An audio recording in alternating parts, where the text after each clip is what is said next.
You will certainly have heard of the 7 works of corporal mercy. Feed the hungry, give drink to the thirsty, clothe the naked, shelter the homeless, visit the sick, visit the imprisoned, and bury the dead.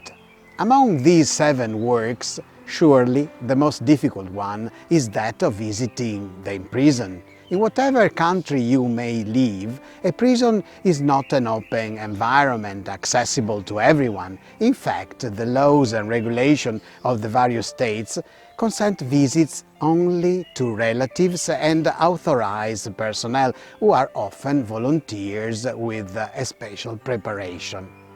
We must understand that those in jail are in great suffering, even if they are guilty. They are men and women who are suffering because they have been deprived of their freedom, because they are alone, because they are living away from their loved ones, and maybe even because they are aware that they have caused great suffering to other people, because they feel rejected by society. If the person in jail is also innocent, and this unfortunately does happen at times, then their suffering can reach excruciating levels.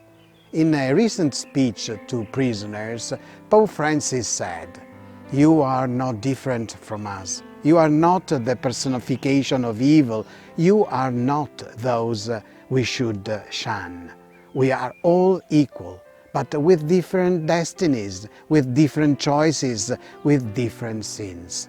But judgment is not helpful. God does not see labels or condemnations, but children. In sant'Antonio's times, prison, or rather detention in prison, was generally a short period of time before the actual punishment was inflicted. The punishment could be either the loss of one's possessions, mutilation, condemnation as a galley slave, or the death penalty. In some rare cases, one could even be condemned to perpetual imprisonment. St. Anthony and his Franciscan brothers often visited the imprisoned. He befriended them, brought them food, and whenever he could, he would also help their families. But Anthony fought mainly against unjust laws, and as we know, in 1231 he was instrumental in having the Supreme Council of Padua mitigate a law against insolvent debtors. In the following year, he performed an even bolder deed in favor of some political prisoners. Though tired and very close to his death, he walked all the way from Padua to Verona to implore the cruel tyrant Ezzelino da Romano to liberate some Paduan prisoners after having killed 11,000 Paduans in a battle in a single day. The tyrant agreed to meet Anthony, but did not consent to his request for clemency. It is said, however, that after hearing of the saint's death, he granted the prisoners their freedom. We must always try not to judge others, and above all, not to condemn others in a world where we are constantly being judged and condemned. This is all the more true for inmates.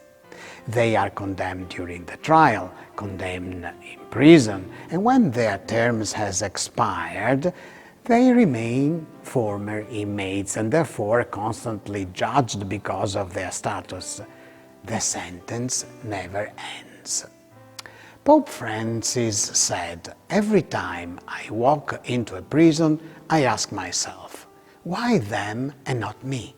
We all have the possibility of making mistakes, all of us, and in one way or another, we have all made mistakes. We all have committed sins. And so let us therefore turn our prayer to our beloved saint. Dear St. Anthony, we ask you to give encouragement and strength to those in jail. Help them to maintain their sense of self-worth, so that they may be certain they won't be left alone, so that they may keep their heart always free to listen and welcome God's love. We ask this through Christ our Lord. Amen.